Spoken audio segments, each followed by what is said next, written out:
प्रश्न पूछा है, सुखी जीवन का राज क्या है? सुखी जीवन का राज है कि हर दिन इस तरह बिताओ कि रात चैन की नींद सो सको। हर रात इस तरह गुजारो कि सुबह किसी को मुंह दिखाने में न शर्माओ। जवानी को इस तरह से जियो कि बुढ़ापे में पछताना न पड़े। और बुढ़ापे को इस तरह बनाओ कि किसी के सामने हाथ फैलाने न पड़े। चोर चोर है, ये सत्य है मगर अधूरा। पूरा सत्य तो यह है कि चोर पूरे समय कभी नहीं होता। बीच बीच में वह भी संत हो सकता है, और संत संत है ये भी सत्य है मगर अधूरा। पूरा सत्य तो यह है कि संत भी पूरे समय संत कभी नहीं होता। चढ़ते गिरते वह भी चोर हो सकता है। मेरे अनुसार संत मुनि भी चोर है। फर्क केवल इतना होता है कि चोर तुम्हारा वित्त चुराता है और संत तुम्हारा चित्त चुराता है। संत चित्त चोर है। संतत्व का अर्थ इतना ही है कि बोलो वही जिसके नीचे हस्ताक्षर कर सको और सोचो वही जो बेहिचक बोल सको। धर्म और धन दोनों औषध हैं, लेकिन धर्म टॉनिक है। धर्म केवल पीने की दवा है। धन मलहम है, वह बाहर में लगाने की दवा है। दोनों का सही प्रयोग जीवन को स्वस्थ बनाता है, परंतु दुर्भाग्य से आज सब कुछ उल्टा हो रहा है। धर्म को बाहर लगाया जा रहा है, उसका प्रदर्शन किया जा रहा है, और धन पिया जा रहा है, उसे जिया जा रहा है। यह विसंगति ही जीवन के तनाव का कारण है। मैंने सुना है, एक शाम पति पत्नी में झगड़ा हो गया। रात पति ने पत्नी को एक चिट दी जिस पर लिखा था मुझे कल बॉम्बे जाना है, 6 बजे की ट्रेन है अतः 5 बजे उठा देना। पति चिट देकर आराम से सो गया। सुबह उठा और घड़ी को देखा तो 8 बज रहे थे। पति बड़ा क्रोधित हुआ। तभी पति की नजर पास पड़ी चिट पर गई। उसमें लिखा था श्रीमान जी 5 बज गए हैं, उठ जाइए। पति पत्नी के ये तो हाल है, फिर भी कहते हैं कहो ना प्यार है। यह आदर्श दाम्पत्य तो नहीं है।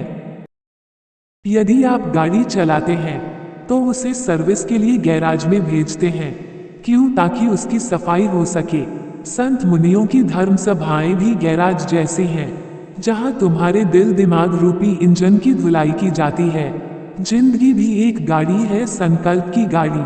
अगर इस गाड़ी में हौसले के पहिए, धर्म का इंजन, कर्म का ईंधन, संयम का स्टीयरिंग व्हील, मर्यादा का एक्सीलेटर, अनुशासन का ब्रेक और टूल बॉक्स में सम्यक दर्शन ज्ञान चरित्र के औजार हो तो ये गाड़ी निश्चित ही मोक्ष मंजिल तक पहुंचती है। बाप के मरने पर बेटा दुखी होता है, यह अर्ध सत्य है। पूरा सत्य तो यह है कि सिर्फ गरीब बाप के मरने पर बेटा दुखी होता है। अमीर बाप के मरने से बेटा दुखी नहीं होता। हाँ, दुख प्रकट जरूर करता है, लेकिन वो दुख ऊपरी होता है। भीतर तो एक रस होता है कि अब मैं इस संपत्ति का मालिक बन गया। और अगर बेटे को पता चले कि बाप फिर जिंदा हो गया है तो माजरा क्या होगा आप समझ सकते हैं। स्वार्थ भरा है संसार। हंसना पुण्य है, हंसाना परम पुण्य है। जब आप हंसते हैं तो ईश्वर के लिए प्रार्थना करते हैं, मगर जब आप किसी रोते को हंसाते हैं तो ईश्वर आपके लिए प्रार्थना करता है। रोने में तो फिर भी आंसू लगते हैं, हंसने में तो वे भी नहीं लगते। फिर क्यों नहीं हंसते? हम हंसे, लेकिन हमारी हंसी मामा शकुनी की तरह कपटपूर्ण न हो, बल्कि शिशु और संत की तरह निश्चल निष्पाप हो। कई लोग या तो रोते हैं या फिर हंसने का ढोंग करते हैं। कहो कैसी रही? अमीर हो या गरीब, दोनों के सामने समस्या एक ही है। गरीब के सामने समस्या है भूख लगे तो क्या खाए। अमीर के सामने समस्या है क्या खाए तो भूख लगे। युवा हो या बूढ़ा, समस्या दोनों के सामने है। युवा की समस्या है क्या करें, समय नहीं मिलता। बूढ़े की समस्या है क्या करें, समय नहीं कटता। आम आदमी हो या खास आदमी, समस्याएं दोनों के जीवन में हैं। आम आदमी की समस्या है आज क्या पहने, खास आदमी की समस्या है आज क्या क्या पहने। संसार में कोई भी संतुष्ट नहीं है। गरीब अमीर होना चाहते हैं, अमीर सुंदर होना चाहते हैं, कुंवारे शादी करना चाहते हैं और शादीशुदा मरना चाहते हैं। नगर में संत का आना भाग्य है, संत का अपने घर आना अहोभाग्य है। संत को याद करना सौभाग्य है, संत हमें याद करे ये परम भाग्य है। खुद संत हो जाना यह महाभाग्य है। इतना सब होते हुए भी हम न सुधरे तो ये दुर्भाग्य है। जीवन में 3 चीजें मिलना कठिन है। पहली अच्छी पत्नी, दूसरी अच्छा पुत्र, तीसरी अच्छा पड़ोसी। पत्नी और धर्म पत्नी में फर्क है। जो पतन के मार्ग ले जाए वह पत्नी है, और जो खुद धर्म के पथ पर चले और पति को चलने के लिए प्रेरित करे वह धर्म पत्नी है। अच्छा पुत्र वही नहीं जो माँ बाप को अपने पास रखता है, बल्कि वह है जो खुद माँ बाप के पास रहता है। अच्छे पड़ोसी से अच्छा कोई मित्र नहीं। हम मित्रों के बिना तो जी सकते हैं, अच्छे पड़ोसी के बिना नहीं। संतों का पड़ोसी ईश्वर है। आपका पड़ोसी कौन है? रोटी, कपड़ा और मकान के साथ जीवन में हास्य भी जरूरी है। इतना ही नहीं, जितना हंसना जरूरी है उतना ही रोना भी जरूरी है। आखिर हंसकर या रोकर ही तो दिल हल्का होता है। मगर दुर्भाग्य यह है कि आज हमने हंसना और रोना दोनों ही बंद कर दिए हैं। परिणाम ये हुआ कि जिंदगी में तनाव इतना अधिक बढ़ गया कि स्थिति तनावपूर्ण मगर नियंत्रण में है जैसी हो गई है। जीवन की खुशहाली और देश की भलाई के लिए हंसते रहिए, हंसाते रहिए, और हाँ, रोने में शर्म क्या सी। चींटी बहुत छोटा जीव है। घर आंगन की छोटी छोटी यात्रा में ही उसका पूरा दिन चला जाता है। चींटी को अगर पूना से चलकर दिल्ली जाना हो तो कितने दिन लगेंगे हम कल्पना कर सकते हैं। लेकिन वही नन्ही सी चींटी यदि किसी व्यक्ति का पल्ला पकड़ ले या किसी व्यक्ति के वस्त्रों पर चढ़ जाए और वह व्यक्ति दिल्ली जाने वाली ट्रेन में जा बैठे तो बिना प्रयास के चींटी अगले दिन दिल्ली पहुंच जाती है।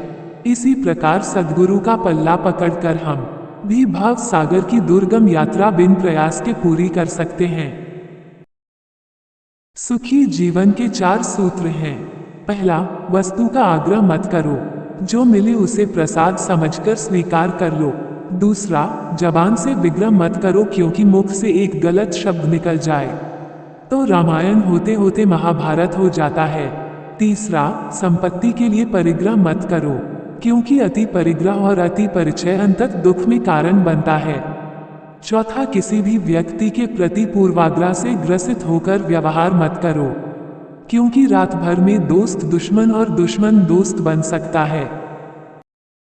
अगर आप बेटे हैं तो मेरी 3 बातें ध्यान में रखिए। पहली बात, माँ बाप तुम्हारे लिए सबसे बड़े देवता हैं, उनकी दुआएं और आशीर्वाद लेना मत भूलना। दूसरी बात, माँ बाप की सेवा स्वयं करना, क्योंकि पत्नी से प्रेम करने और माँ बाप की सेवा करने के लिए नौकर नहीं रखे जाते।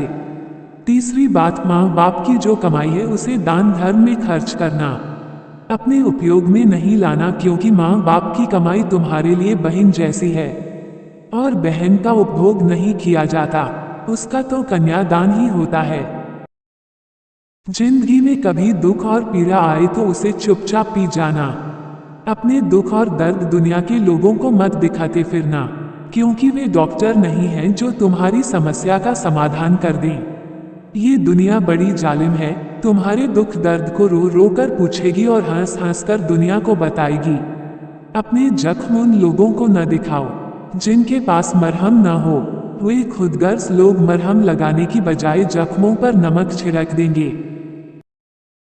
जो तुम्हारा बुरा करता और बुरा सोचता है उसके प्रति भी तुम कल्याण भाव रखो और उसे माफ कर दो, कारण कि वह किसी जन्म का तुम्हारा ही भाई है।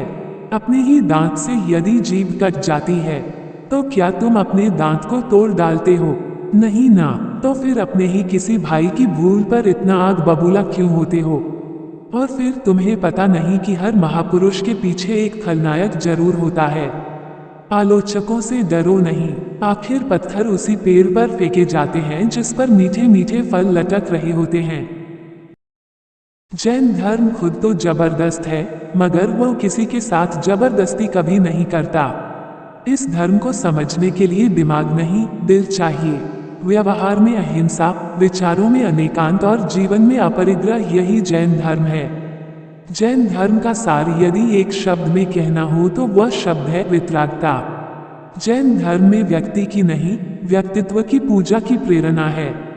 ये धर्म अपने अनुयायी को सिर्फ भक्त बनाकर नहीं रखता, बल्कि उसे खुद भगवान बनने की भी छूट देता है। जैन धर्म हीरा है, मगर दुर्भाग्य है कि आज ये कोयला बेचने वालों के हाथों में आ गया है। मैंने सुना है अमेरिका, रूस और भारत के राष्ट्रपति भगवान से मिले। भगवान से बाइडेन ने पूछा, प्रभु मेरे देश से भ्रष्टाचार कब खत्म होगा? भगवान बोले, पूरे 7 साल बाद। ये सुनकर बुश की आंखों में आंसू आ गए, क्योंकि ये अच्छे दिन देखने के लिए वे तब तक जीवित नहीं रहेंगे। फिर पुतिन ने यही प्रश्न भगवान से पूछा। भगवान ने कहा, 50 साल बाद। जवाब सुनकर पुतिन की भी आंखों में आंसू आ गए। समस्या वही थी। आखिर में रामनाथ कोविंद ने भगवान से पूछा, प्रभु और मेरे देश से भ्रष्टाचार कब खत्म होगा? ये सुनकर इस बार खुद भगवान की आंखों में आंसू आ गए। पानी और मन का एक ही स्वभाव और गति है। दोनों ही स्वभाव से अधोगामी हैं। पानी को जमीन पर डाले तो जिधर ढलान होगी उधर बह जाएगा। मन का भी यही हाल है। मन भी हमेशा नीचे संसार की ओर दौड़ता है, फिर भी इनकी गति को बदला जा सकता है। पानी को यंत्र और मन को मंत्र मिल जाए तो दोनों ऊर्ध्वगामी हो सकते हैं।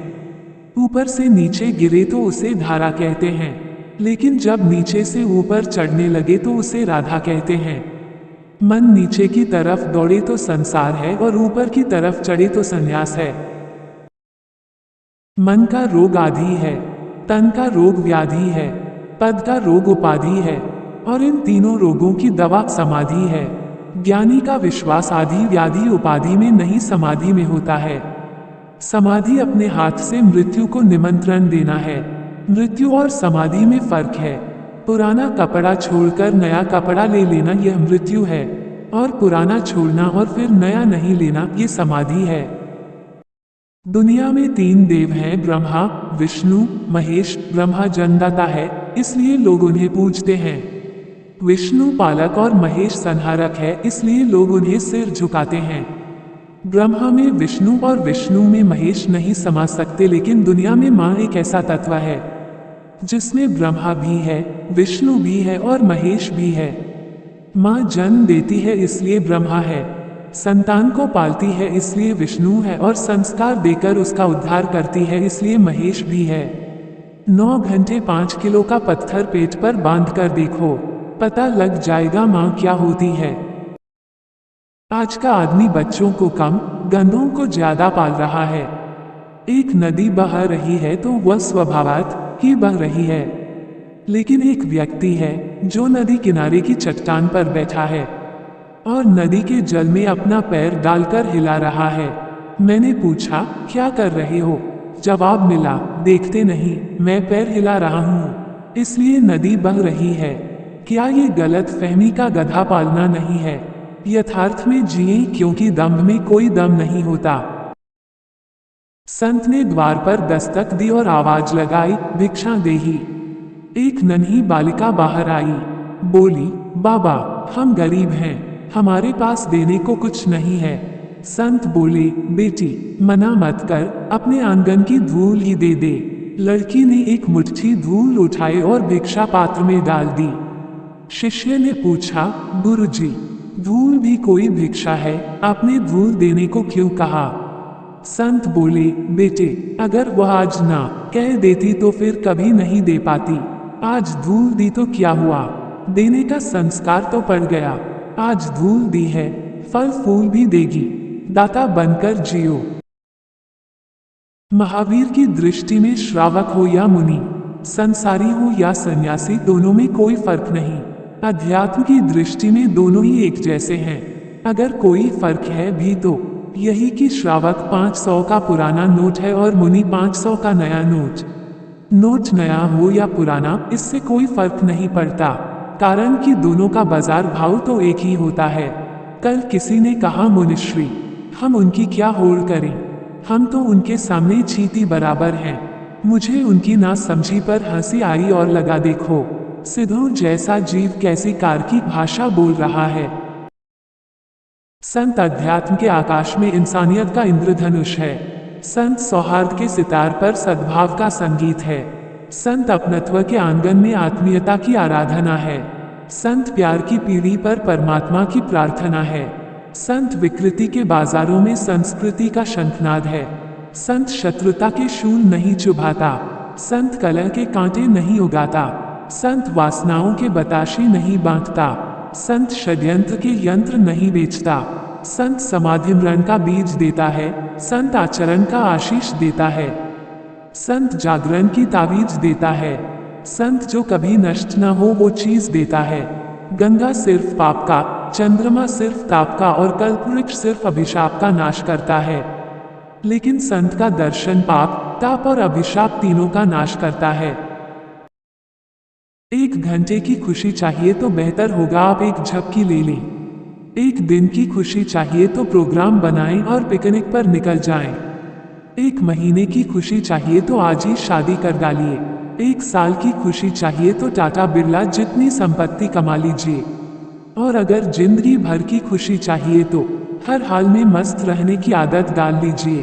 धर्म और अध्यात्म का दामन थामिए। जो हर हाल में मस्त रहता है वो कभी तनावग्रस्त नहीं रहता। पानी के पास सब कुछ है पर एक चीज नहीं है। क्या पानी के पास छुआछूत की भावना नहीं है? धरती के पास सब कुछ है पर एक चीज नहीं है। क्या धरती के पास सब कुछ होकर भी घमंड नहीं है? धर्म शास्त्रों में सब कुछ है पर एक चीज नहीं है। क्या धर्म शास्त्र में झूठ नहीं है? मनुष्य के पास सब कुछ है पर एक चीज नहीं है। क्या मनुष्य के पास सब कुछ है पर सब्र नहीं है? जिंदगी में सब ना हो तो फिर अपनी कब्र खोल लेनी चाहिए, क्योंकि सब्र के बिना मौत के अलावा और कोई चारा नहीं है। रेल में यात्रा करना उस यात्री के लिए ज्यादा कठिन होता है जिसके पास सामान ज्यादा होता है। उसे चने में भी दिक्कतें आती हैं और उतरने में भी। ये सच्चाई जीवन की यात्रा पर भी लागू होती है। जीवन के सफर में यदि हम ज्यादा संपत्ति लेकर चलेंगे तो मौत का स्टेशन आने पर हमें उतरने में भी काफी दिक्कतें होंगी। जीवन यात्रा सुखमय करनी हो तो अति परिग्रह और अति परिचय से बचें। ये समाज व देश आम लोगों की वजह से नहीं बनता है बल्कि उन खास लोगों की वजह से बनता है जिन्हें आप संत, मुनि, आचार्य, मुल्ला, मौलवी और पादरी कहते हैं। अगर ये खास लोग अपने अहम और वहम को छोड़कर सच्चे मन से तख्त और वक्त पर एक हो जाएं तो रातों रात समाज व देश का कायाकल्प हो सकता है। आखिर 50 लाख साधु, सन्यासी और धर्म गुरु इस देश में हैं, जिनकी किसी भी सामाजिक व राष्ट्रीय परिवर्तन में बड़ी भूमिका हो सकती है। मैं हर रोज एक प्रार्थना करता हूँ और चाहता हूँ कि तुम भी ये प्रार्थना जरूर करो। मैं प्रार्थना करता हूँ कि हे प्रभु, दुनिया में हर रोज एक ऐसा आदमी जरूर पैदा हो जिसमें महावीर बुद्ध जैसा संकल्प हो, रामकृष्ण जैसा गौरव हो, कुंद कबीर जैसी साधना हो, गांधी विवेकानंद जैसी सरलता हो।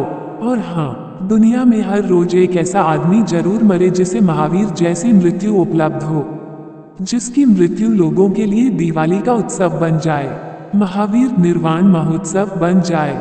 जीना सीखना है तो गीता से सीखो और मरना सीखना है तो महावीर से सीखो। फूलों का सार इत्र है, जीवन का सार चरित्र है। जिसने इनको बटोर लिया उसने ज्ञान पा लिया, और जिसने चरित्र बटोर लिया उसने भेद विज्ञान पा लिया। फूल अर्थी पर चढ़े तो भी महकता है, मंदिर में चढ़े तो भी महकता है। हमें भी हर हाल में खुश रहना है। फूल की कोई उम्र नहीं होती, सुबह खिलता है, शाम ढलते ढलते मुरझा जाता है, लेकिन एक ही दिन में लोगों के चेहरे पर मुस्कुराहट बिखेर जाता है। हम भी भले थोड़े साल ही जिए मगर फूल की तरह जिए। हमारा चेहरा और चरित्र कुछ इस तरह हो कि जो भी उसे देखे उसका मुंह मुस्कुराहट से भर जाए। भारतीय संस्कृति में जो महत्व गंगा का है वही महत्व जीवन में अहिंसा का है। अहिंसा की गंगा भारत की अस्मिता और प्रतिष्ठा है। अहिंसा है तो गंगा है और गंगा है तो भारत चंगा है। जिस दिन देश से अहिंसा खत्म हो जाएगी समझ लेना गंगा भारत से लुप्त हो जाएगी, और गंगा लुप्त हुई तो भारत नंगा और भिखमंगा हो जाएगा। अहिंसा जगत माता है, अहिंसा परमो धर्मः, जियो और जीने दो।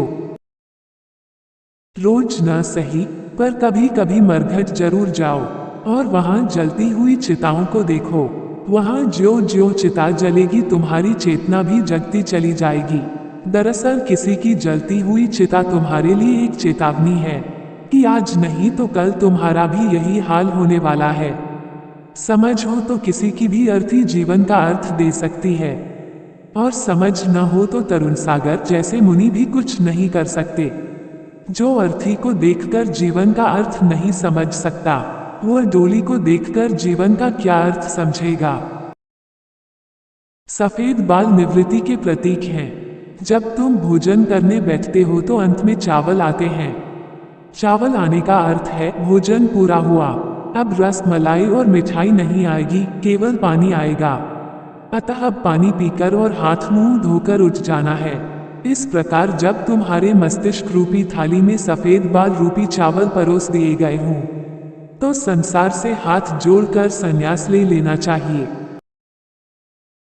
कोशिश करते हो फिर भी सफलता नहीं मिलती तो निराश मत हो, वरन उस व्यक्ति को याद करो जिसने 21वें वर्ष में वार्ड मेंबर का चुनाव लड़ा और हार गया। 22वें वर्ष में शादी की पर असफल रहा।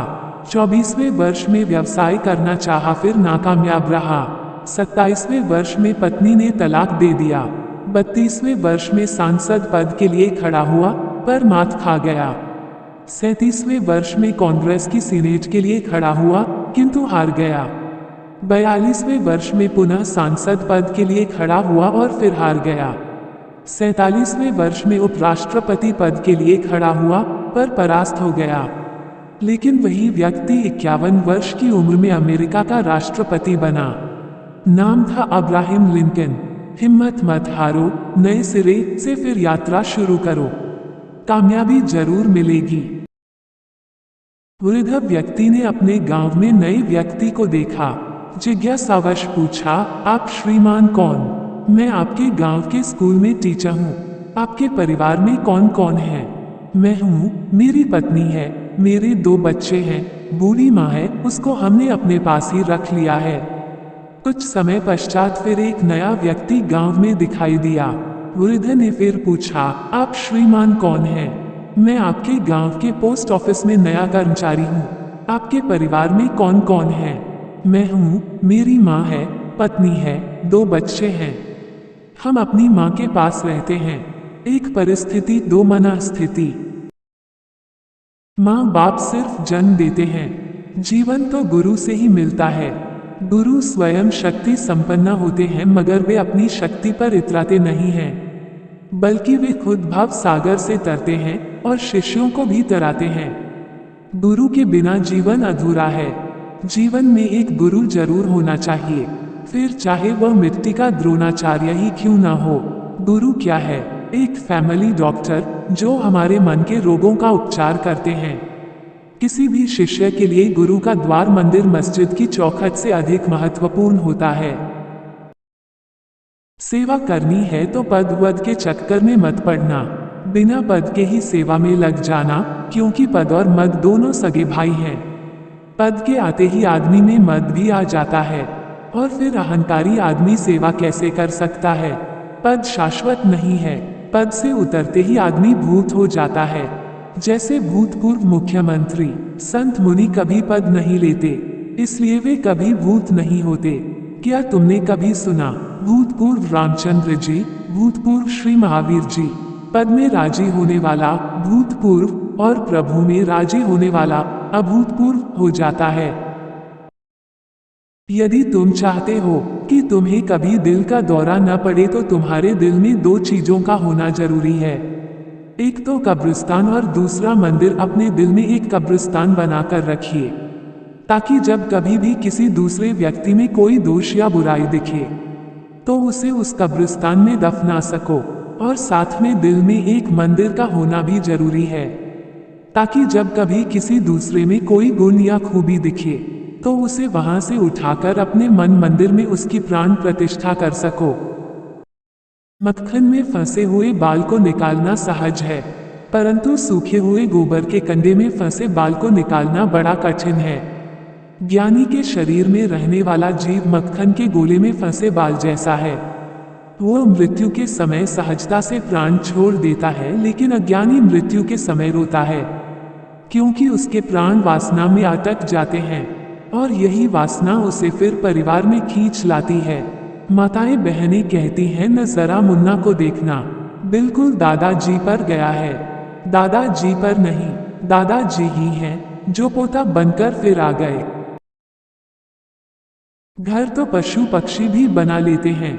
मनुष्य को चाहिए कि वह घर को आदर्श घर बनाए, जिस घर में परिवार के सदस्यों का एक दूसरे के प्रति प्रेम व सम्मान न हो, वह घर तो हो सकता है, लेकिन आदर्श घर नहीं। हम परिवार में एक दूसरे की सिर्फ कमियां देखें, वरन उनकी खूबियां भी स्वीकार करें। अपनी अपनी जिम्मेदारियां खुद समझें। घर में छोटे मोटे झगड़े तो होते ही रहते हैं, किंतु बेहतर यही है कि उनको भुलाकर प्यार से मिलजुल कर रहें। और हाँ, परिवार का हर सदस्य मुखिया न बने, बल्कि बुजुर्ग ही मुखिया हो, लेकिन इस बात का ध्यान रहे कि मुखिया को हिटलर नहीं होना चाहिए। कभी पत्नी, बच्चों, नौकर से कोई गलती हो जाती है तो तुम उसे दंड देते हो। कभी खुद तुमसे कोई गलती हो जाए तो खुद को भी तो दंड दो। जैसे सुबह प्रार्थना न हो और नाश्ता कर लो तो दंड लो। आज मैं दिन में 2 बार से ज्यादा अपना मुंह जूठा नहीं करूंगा। क्रोध में किसी को कुछ बक दो तो दंड लो। आज मैं घंटे घर का मौन रखूंगा। माँ बाप या गुरु तुम्हें कब तक दंड देंगे? आप अपने जज खुद बनिए और अंतःकरण की अदालत में खुद को खड़ा कर खुद का दंडित करिए। जो खुद को दंड देगा वह अनर्थ दंड के पाप से स्वतः बच जाएगा। खाली मत बैठिए, अपने मन और तन को किसी नेक कार्य में लगाकर रखिए। निठल्ला बैठा आदमी जल्दी बूढ़ा होता है। जब आदमी थककर बैठ जाता है तो बीमारी उस पर बैठ जाती है और फिर वह आदमी किसी काम का नहीं रहता। थककर बैठ जाने से तो इंसान की किस्मत भी बैठ जाती है। सेवा निवृत्त होने के बाद भी सेवा कार्य में लगे रहिए। बीते कल को याद कर पछताते न रहिए और न ही भविष्य की आशंका की छाया भूत से डरिए, एक बल्कि सुबह जब सोकर उठो तो हिम्मत से उठिए और सोचिए, आज ही सत्य है। पानी के बिना नदी बेकार है, अतिथि के बिना आंगन बेकार है, स्नेह ना हो तो सगे संबंधी बेकार हैं, पैसा ना हो तो पॉकेट बेकार है और जीवन में सद्गुरु ना हो तो जीवन बेकार है। जीवन में एक गुरु जरूरी है, गुरु नहीं तो जीवन शुरू नहीं। सड़क पर चलते हैं तो पड़े पत्थर को हर कोई पैर से ठोकर मारता है, मगर वही पत्थर शिल्पी के हाथ में आ जाता है तो मूर्ति बन जाता है। सद्गुरु शिल्पी हैं, वे नर को नारायण बनाते हैं। आप पत्नी हैं और अब मां बनकर अपने बच्चों को संभालना चाहती हैं तो मेरा सुझाव है, आप अपने बच्चे को गर्भ से ही संभाल लीजिए। गर्भ से ही संस्कार डालने की कला सीख लीजिए, कारण कि बिना नींव का मकान चाहे कितना ही सुंदर आकर्षक हो, किंतु वह आंधी तूफान के सामने टिक नहीं पाएगा। मनुष्य की जिंदगी भी तो आंधी तूफान से भरी पड़ी है। अगर हमने बच्चों को बचपन में ही सत्यम शिव सुंदर के संस्कार न दिए तो आधुनिकता की आंधी और भौतिकता के तूफान से बच्चों की जीवन इमारत का ढहना निश्चित है। यौवन और धन थोड़े दिन के मेहमान हैं, आखिर में काम तो बच्चे ही आने वाले हैं। 4 प्रश्न हैं। हर पल घटता वह क्या है? पल पल बढ़ता वह क्या है? कभी घटता कभी बढ़ता वह क्या है? न घटता न बढ़ता वह क्या है? आयु हर पल घटती है। रोज सूर्य हमारी आयु का कुछ हिस्सा लेकर अस्त होता है। लोभ पल पल बढ़ता है, लाभ का चिंतन लोभ बन जाता है। मन कभी घटता है कभी बढ़ता है। मन संकल्प विकल्प वाला है और भाग्य की रेखा है जो न कभी घटती है न बढ़ती है। विधि के विधान पर विश्वास रखो और अपने कर्म करते चलो, फल अवश्य मिलेगा। महावीर वाणी है, तू अपनी चिंता कर। दुनिया की चिंता करने के लिए तो दुनिया भरी पड़ी है, पर तुझे छोड़कर कोई दूसरा तेरी चिंता करने वाला नहीं है। और आदमी है कि दूसरों की चिंता में मरा जा रहा है। मेरे बच्चों का क्या होगा? बच्चों के बच्चों का क्या होगा? क्यों भाई, तेरे बच्चों के बच्चे क्या विकलांग पैदा होंगे? तू इस बात की चिंता मत कर कि मेरे बाद व्यापार को कौन संभालेगा। व्यापार तो बीवी बच्चे कोई भी संभाल लेगा। तू इस बात की चिंता कर कि दुर्गति में तुझे कौन संभालेगा। आप आदमी हैं तो भी मेरा सुझाव है कि आप पशु की तरह भोजन करें, आदमी की तरह नहीं। बात कुछ चटपटी है लेकिन मार्मिक है। पशु भी भोजन करता है, किंतु वह जितनी भूख होती है उतना ही खाता है। लेकिन आदमी भोजन करने बैठता है और मनपसंद चीज सामने आती है तो खाते ही चला जाता है। इस लीलाबाई जीव को विवेक ही नहीं है। पेट भरा हो और गरम गरम पकोड़े सामने आ जाए तो फिर खाने बैठ जाती है। खाने पीने में विवेक रखिए। मांस मच्छी खाकर अपने पेट को कब्रिस्तान मत बनाइए। खान पान की शुद्धि नहीं तो खानदान की शुद्धि काम आने वाली नहीं है। रात सोने से पहले आज की समीक्षा करें। आज जो ठीक बन पड़ा उसकी प्रशंसा करें, उसे उपलब्धि माने और जो गलत हुआ उसके लिए पश्चाताप करें। आज हुई गलतियों की भरपाई करने के लिए कल के कार्यक्रम में कुछ ऐसे तथ्य जोड़ें जो खोदे गए गड्ढे को पाटकर समतल कर सकें। मौत को टाला तो नहीं जा सकता, मगर सुधारा तो जा ही सकता है। एक व्यक्ति को मैंने कहा, सुबह उठकर 108 नमोकार मंत्र का जाप करो। वह बोला, ये तो बहुत ज्यादा है। मैंने कहा, ठीक है, 36 बार मंत्र जाप करो। वह बोला, ये भी ज्यादा है। और कुछ कम? मैंने कहा, तो 9 बार करो। वह बोला, कुछ और कम? मैंने कहा, तो 3 बार करो। वह बोला, थोड़ा और कुछ कम? मैंने कहा, तो 1 बार मंत्र जाप करो। वह बोला, थोड़ा और कुछ कम? मैंने कहा, अब चुल्लू भर पानी में डूब मरो। सच है, जो 24 घंटे में 24 मिनट भी प्रभु स्मरण के लिए नहीं निकाल सकता, उसे जीने का कोई नैतिक अधिकार नहीं है। महावीर वाणी है, जो रात और दिन एक बार अतीत की ओर चले जाते हैं, वे फिर वापस नहीं लौटते। जो मनुष्य अधर्म करता है, उसके वे दिन रात बिल्कुल निष्फल हो जाते हैं।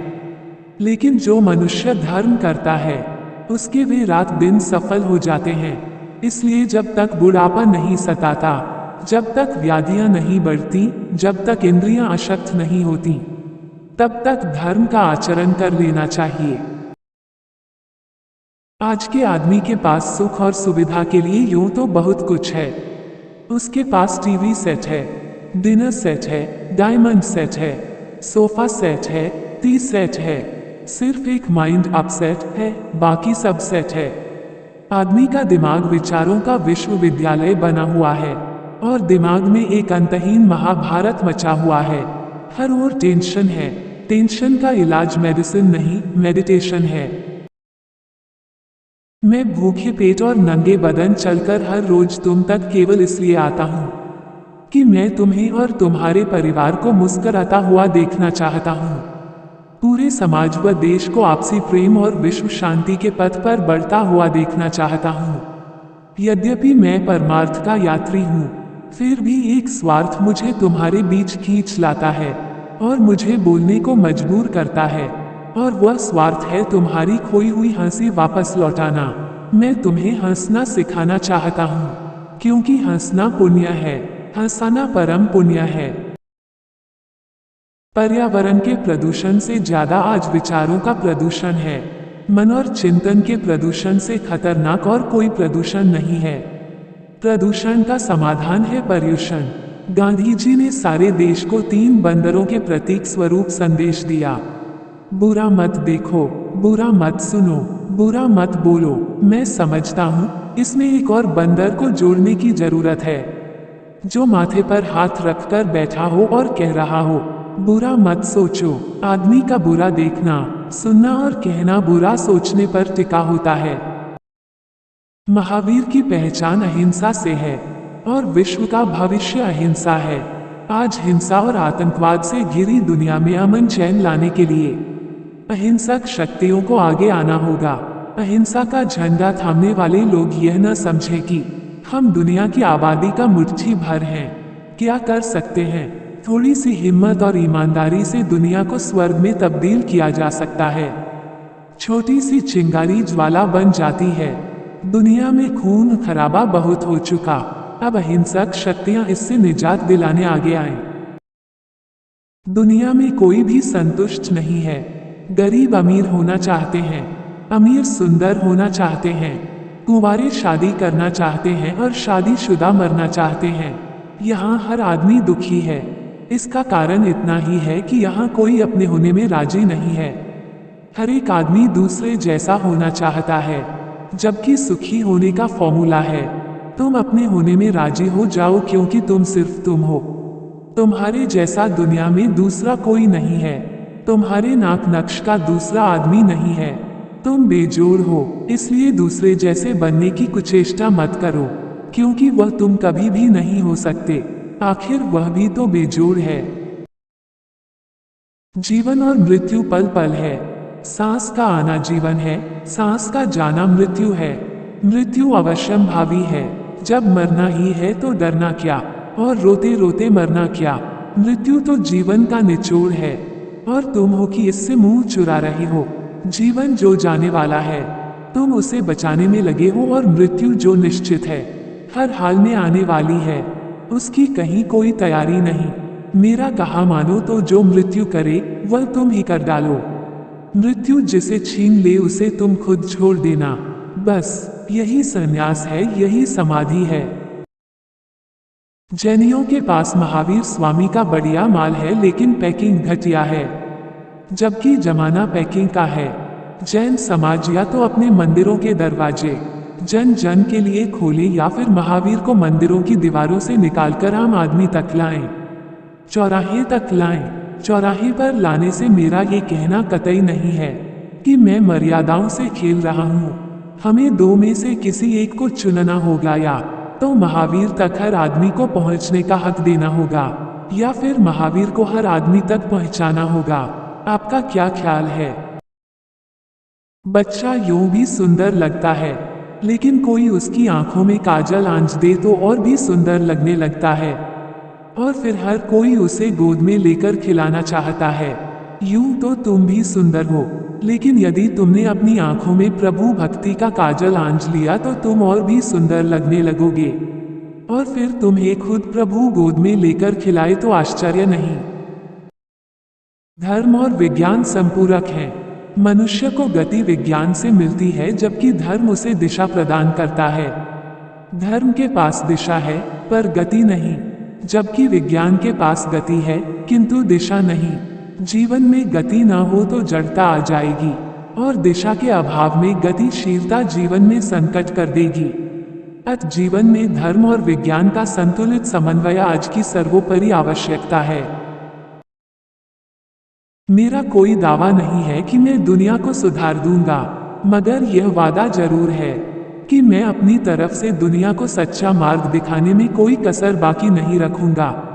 मेरी मान्यता है कि अंधेरा चाहे कितना ही गहरा क्यों न हो, अगर आपके हाथ में दिया है तो फिर अंधेरे से डरने की जरूरत नहीं है। कोशिशें कभी व्यर्थ नहीं जाती। आसमान में भी सुराख हो सकता है, एक पत्थर तो उछाल कर देखो। दिल से की गई प्रार्थनाएं अवश्य ही फलीभूत होती हैं, पर प्रार्थना के साथ प्रयत्न भी तो जरूरी है ना। महावीर की अहिंसा क्षत्रिय की अहिंसा है, किसी कायक की नहीं। अहिंसक होने का यह अर्थ कतई नहीं है कि दुश्मन तुम्हारा सिर काटने को आए और तुम सिर झुकाकर बैठ जाओ। श्रावक जीवन में विरोधी हिंसा का त्याग नहीं होता। यदि तुम पर, तुम्हारे परिवार पर, तुम्हारे धर्मायतनों पर कोई आतताई आक्रमण करता है और उसकी रक्षा में तुम्हें शक्ति का प्रयोग करना पड़े, हथियार उठाना पड़े, तो तुम उठा सकते हो। देश में एक और महाभारत जरूरी है। पहले जो महाभारत हुआ था वह तख्त और ताज के लिए हुआ था। अब जो महाभारत होगा वह तख्त और ताज के लिए नहीं, बल्कि सत्य और अहिंसा की आवाज के लिए होगा। इस धर्म युद्ध में संत मुनियों को कृष्ण की भूमिका अदा करनी होगी तथा सभी अहिंसक शक्तियों को मिलकर अर्जुन का गांडीव संभालना होगा। हमें चाहिए कि हम हिंसक शक्तियों को गेटवे ऑफ इंडिया से बाहर खदेड़ फेंकें। कारण कि जीव हिंसा और मांस निर्यात हमारा इतिहास नहीं है। कत्लखाने खोलना हमारी संस्कृति नहीं है। लेकिन दुर्भाग्य से अहिंसा का पुजारी ये देश आज हिंसा के बुखार में तप रहा है। रावण बड़ा शक्तिशाली था। रावण में शक्ति तो थी मगर भक्ति नहीं। बिना भक्ति के शक्ति कितना अनर्थ करती है ये कोई रावण से सीखे। रावण ने सोचा था समुद्र का पानी मीठा कर दूंगा, चंद्रमा का कलंक निकाल दूंगा, स्वर्ग तक सीढ़ी लगा दूंगा, पर कुछ नहीं कर पाया। रावण के पास सब कुछ था, तख्त, ताज, वैभव, विलास। अगर नहीं था तो रावण का कोई गुरु नहीं था। बिना गुरु के शक्ति, बिना गुरु के बुद्धि, बिना गुरु के संपत्ति कितना अनर्थ करती है। इसका प्रत्यक्ष उदाहरण है रावण। मुझे अपने प्रवचनों में मक्खियां नहीं परवाने चाहिए।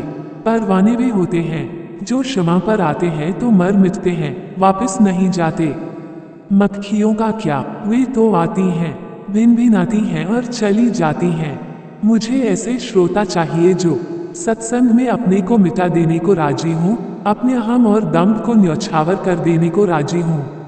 मुझे भीड़ वाले श्रोता नहीं चाहिए, मुझे जिंदा श्रोता चाहिए, क्योंकि जिंदा 4 मुर्दा 1000 बराबर होते हैं। जिंदा श्रोता वह है जो सुनने के लिए नहीं सुनता बल्कि अपने को आमूल चूल बदलने के लिए सुनता है। एक बात बताओ, मीठे के बाद नमकीन पसंद करते हो या नहीं? यदि हाँ तो प्रशंसा के साथ गाली पसंद क्यों नहीं करते? प्रशंसा मिठाई है, गाली नमकीन है। मिठाई खा लो और कोई गाली का नमकीन परोस दे तो उसे भी चुपचाप खा लो। किसी की गाली का बुरा क्यों मानना? होली के दिन गाली बुरी नहीं लगती तो दिवाली दशहरा के दिन भला क्यों बुरी लगेगी? लेकिन हम बेईमान लोग हैं। हम प्रशंसा की मिठाई तो गप गप करके खा जाते हैं, लेकिन गाली का गोबर हमें हजम नहीं होता। जीवन में 2-4 आलोचक भी जरूरी हैं।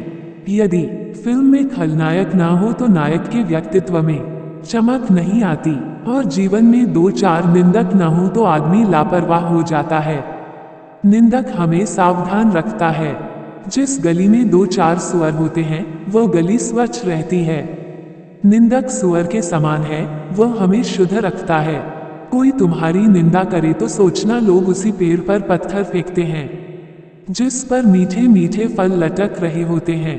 दुनिया में आलोचना भी उसी की होती है जिसमें कोई दम खम होता है। लोग कहते हैं कि संत पारसमनी पत्थर है, मगर मैं कहता हूँ संत मील का पत्थर है।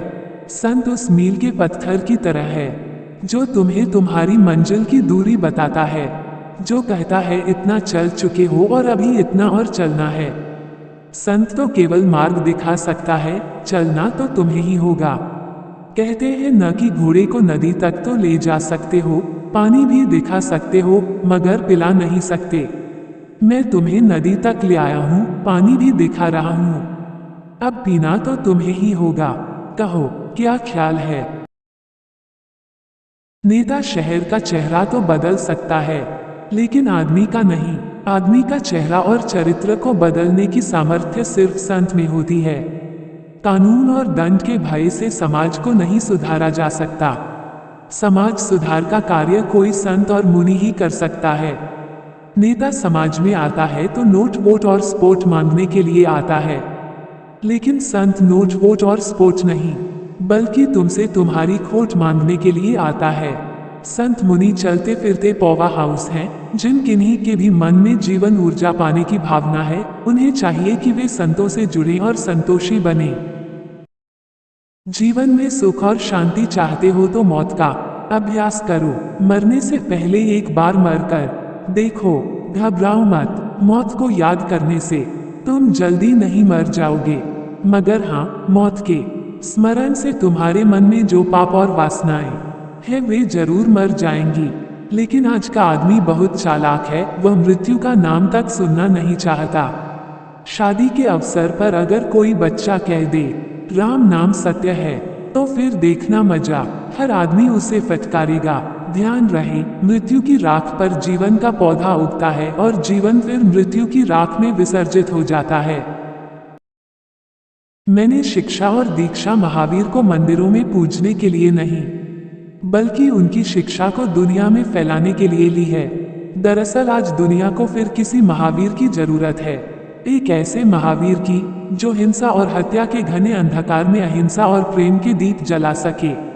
महावीर के संदेश जियो और जीने दो में सिर्फ 4 शब्द नहीं, वरन 4 वेद और 4 धाम भी हैं। महावीर कभी के लिए नहीं बल्कि अभी के लिए हैं और सभी के लिए हैं। हम सिर्फ महावीर को न माने बल्कि महावीर की भी माने। जो मन की भड़ास पर विजय पाले वही महावीर है। आदमी के पास 3 तरह की गर्मी होती है, लॉकेट की गर्मी, पॉकेट की गर्मी और जॉकेट की गर्मी। कुछ लोगों के पास लॉकेट की गर्मी होती है, कुछ लोगों के पास पॉकेट की गर्मी होती है और कुछ लोगों के पास जॉकेट की गर्मी होती है। मगर मुनि तरुण सागर जैसे संतों के पास न पॉकेट है, न लॉकेट है और न ही जैकेट है, मगर जो कुछ भी है वो एकदम फिट है और सुपर हिट है। अगर आप एक सफल व्यक्ति बनना चाहते हैं तो मेरी एक नसीहत ध्यान में रखिए। सफलता के लिए जी जान से कोशिश करना, मगर सफलता का नशा कभी दिमाग में मत चढ़ने देना। कारण कि यदि सफलता का नशा दिमाग में चढ़ गया तो फिर तुम्हारा दिमाग 7वें आसमान पर चढ़ जाएगा और फिर जब तुम 7वें आसमान से नीचे गिरोगे तो कहीं के नहीं रहोगे। इस बात का हमेशा ध्यान रखना कि कभी इतने ऊंचे मत चले जाना कि लोग तुम्हें अपनी आंखों से न देख सकें। भोजन करने बैठो और भोजन में कुछ ऊंचा नीचा हो जाए तो भी भोजन को चुपचाप प्रसाद समझकर खा लेना। अपने भाव नहीं बिगड़ने देना, और हाँ, भाव बिगड़ भी गए तो भाषा नहीं बिगड़ने देना, क्योंकि भाव बिगड़ने से तो सिर्फ तुम्हारा नुकसान होगा, लेकिन भाषा बिगड़ेगी तो पूरे परिवार का नुकसान होगा। क्रोध की भाषा ही महाभारत की परिभाषा है। पहले अतिथि को खिलाओ फिर खुद खाओ। तुम्हारा खाया तो गोबर बन जाएगा, लेकिन अतिथि को खिलाकर खाना प्रभु का प्रसाद हो जाता है। जो मिल न सका या फिर जो खो गया उसके लिए जिंदगी भर शोक करना उचित नहीं है। जो कुछ बचा है, मिला है, उसका अपमान मत करो, उसका पूरा सुख भोगो। इससे तुम्हारी पीड़ाएं कम होंगी, खुशियां बढ़ेंगी। 2 दांत टूट गए तो क्या हुआ, 30 तो बाकी हैं, उनसे काम लो, उनका सम्मान करो। 2 अंगुलियां खो गई तो क्या, 8 तो बाकी हैं, उन्हीं से काम करो। 2 की याद में शेष को भूल जाना शेषों का अपमान है। दिगंबर मुनि का कमंडल भूमंडल का सबसे बड़ा अर्थशास्त्र है। अर्थशास्त्र के मुताबिक जितना व्यय हो आय उससे अधिक होनी चाहिए। कमंडल में 2 मुख होते हैं, एक बड़ा जिससे कमंडल में जल भरा जाता है, दूसरा छोटा जिससे जल निकाला जाता है। कमंडल के दोनों मुख आय व्यय के सिद्धांत को दर्शाते हैं। आमदनी 98 की, खर्चा रुपया का होगा तो क्या होगा। चादर जितनी बड़ी हो पैर उतने ही फैलाने चाहिए। समझदारी इसी में है। इतना दान मत करो कि किराए के मकान में रहना पड़े, इतना संग्रह भी मत करो कि नरक में जाना पड़े। जो न खुद खाता है न दूसरों को खिलाता है वह मक्खी चूस है। जो खुद तो खाता है मगर दूसरों को नहीं खिलाता वह कंजूस है। जो स्वयं भी खाता है अतिथि को भी खिलाता है वह उदार है, तथा जो स्वयं न खाकर किसी भूखे को खिला देता है वह दाता है। आप क्या हैं? जिंदगी की वैतरणी पार करना है तो वितरण करना सीखें। खुद खाना तन का सुख है, दूसरों को खिलाना मन का सुख है। समय कभी बुरा नहीं होता। समय के चेहरे पर न तो कभी झुर्रियां पड़ती हैं और न ही सुस्ती आती है, उल्टे उसके चेहरे पर दिन ब दिन निखार आता जाता है। समय अगर बुरा होता होता तो कब से उसके पांव कब्र में लटक गए होते। समय कभी नहीं बुढ़ाता, हाँ वो औरों को जरूर बुरा कर देता है। समय बहुमूल्य है, इसे व्यर्थ मत गंवाइए। जो समय एक बार हाथ से निकल जाता है वह दोबारा लौटकर नहीं आता। समय की पूजा करो, समय तुम्हें पूज्य बना देगा। तुम कहते हो क्या करूं, समय काट रहा हूं। मैं कहता हूं तुम क्या समय को काटोगे? समय ही तुम्हारी जिंदगी का हर पल काट रहा है। मन की शांति ही स्वर्ग है। स्वर्ग नरक मरने के बाद ही मिलते हों ऐसा नहीं है। जीते जी भी उन्हें भोगा और देखा जा सकता है। सुख और शांति को किसी मंदिर मस्जिद में ढूंढने की वजह अपने ही घर में ढूंढिए। अगर नरक की सीढ़ियां तुम्हारे घर से होकर गुजरती हैं, तो स्वर्ग की सीढ़ियां भी वहीं कहीं से गुजरेंगी। एक ही सीढ़ी चढ़ने और उतरने दोनों के काम आती है। जिस सीढ़ी से उतरकर नरक जाया जाता है, उसी से चढ़कर स्वर्ग भी पहुंचा जा सकता है। आज देश और दुनिया में मिलावट का जबरदस्त दौर चल रहा है। मिलावट इस कदर बढ़ गई है कि कीड़े मारने की दवा में ही कीड़े पड़ने लगे हैं। इतना ही नहीं, अब तो मच्छर भी मीटिंग गुड नाइट पर बैठकर कर रहे हैं। जीने के लिए शुद्ध भोजन तो दूर रहा, मरने के लिए असली जहर भी नहीं मिल रहा है। और यह मिलावट सिर्फ खाने पीने की चीजों और दवाइयों में ही नहीं, वरन विचारों और आदर्शों में भी बदस्तूर जारी है। शरीर की हैसियत एक मुट्ठी राख से ज्यादा नहीं है। जिस दिन चिता पर चढ़ गया, समझ लो घंटे भर में सब कुछ स्वाहा हो जाएगा। अपने सुंदर शरीर पर ज्यादा मत करना, कारण कि जिस दिन शरीर में से सच्चिदानंद घन आत्मा बाहर निकल जाएगा, तो तुम्हारे अपने ही लोग शरीर को बिस्तर से नीचे उतार देंगे, कमरे से चौक में लाकर रख देंगे। अरे क्या बिगड़ जाता एक बिस्तर चला गया तो। यूं भी जिंदगी भर की कमाई छोड़कर जा रहा है, मगर नहीं, दुनिया का रिवाज है, साथ कुछ नहीं जाता है सिवाय पुण्य पाप के। किसी ने पूछा है, कथाकार हो या प्रवचनकार, इन्हें ऊंचा क्यों बैठाते हैं? रात हो और बिजली चली जाए तो हम दीप जलाते हैं और फिर उस दीप को ऊंचे स्थान पर रखते हैं। क्यों? क्योंकि उस दीप का प्रकाश सब ओर फैल सके। कथाकार हो या प्रवचनकार, ये जलते हुए दीप हैं। ये सम्यक ज्ञान का प्रकाश समाज में फैलाते हैं, जिससे जन सामान्य का मन ज्ञान की रोशनी में नहा उठता है। यही कारण है कि हम इन्हें ऊंचा बैठाते हैं। महावीर वाणी है, जो खुद अपना कल्याण नहीं कर सकता, वह दूसरे का भी कल्याण नहीं कर सकता। आखिर बुझा हुआ दीप दूसरों को क्या प्रज्वलित करेगा? हे प्रभु, मेरे पैरों में इतनी शक्ति देना कि दौड़ दौड़ कर तेरे दरवाजे आ सकूं। मुझे ऐसी सद्बुद्धि देना कि सुबह शाम घुटने के बल बैठकर तुझे प्रणाम कर सकूं। 100 साल जीऊं या 50 साल, ये तेरी मर्जी। मेरी अर्जी तो सिर्फ इतनी है कि जब तक भी जीऊं जिन्हवा पर तेरा नाम रहे, देने में मेरे हाथ कभी थके नहीं। मेरे मालिक, प्रेम से भरी हुई आंखें देना, श्रद्धा से झुका हुआ सिर देना, सहयोग करते हुए हाथ देना, सतपथ पर चलते हुए पैर देना और सुमरन करता हुआ मन देना। हे प्रभु, अपने इस बच्चे को अपनी कृपा दृष्टि देना, सद्बुद्धि देना। दुनिया में एक ही जगह है जहां आदमी अपनी मर्जी से नहीं जाता, वह है मरघट। मरघट कोई भी आदमी अपनी मर्जी से नहीं जाता। जब मुर्दे को भी बांध बूंद कर ले जाना पड़ता है, तो फिर जिंदा आदमी के जाने का तो सवाल ही नहीं उठता। तुम्हारा घर भी मरघट है, क्योंकि इसमें हर पल तुम्हारे प्राण घट कम रहे हैं। दरअसल पूरी दुनिया एक महाशमशान है। तुम्हें पता है, जिस जगह तुम बैठे हो उसके नीचे कम से कम 6 मुर्दे दफन हैं। लोकसभा विधानसभा में नेता संविधान के प्रति अपनी निष्ठा की शपथ लेते हैं। कोर्ट कचहरी में अभियुक्त सच बोलने की कसम खाते हैं।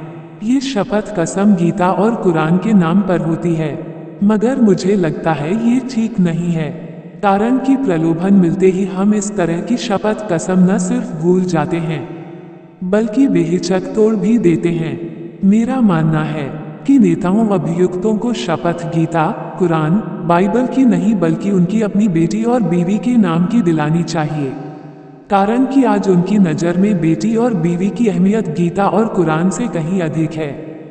हम इतने चालाक लोग हैं, गीता को हाथ पर रखना चाहिए था, लेकिन हमने तो गीता पर ही हाथ रख दिया। ज्यादा पैसा, जल्दी पैसा और किसी भी जरिए से पैसा, ये तीनों अंततः दुख का कारण बनते हैं। पैसे को प्यार कीजिए, लेकिन उसी को जो आपने ईमानदारी से कमाया है।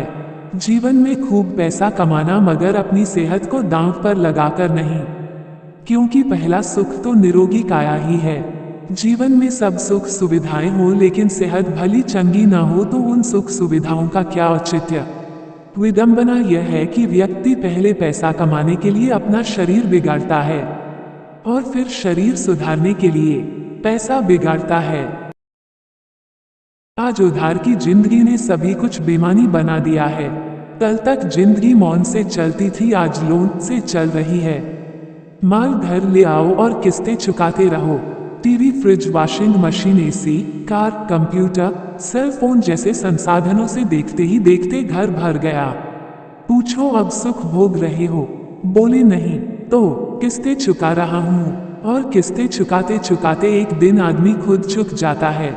मेरा कहा मानो तो सूखी रोटी खा लेना, 2 कपड़ों में जिंदगी गुजार लेना, मगर कर्ज लेकर शान शौकत मत दिखाना, वरना मूल से ब्याज बढ़ जाएगा। ध्यान रहे, क्रोध, घाव, आग और कर्ज को कभी कम मत समझना।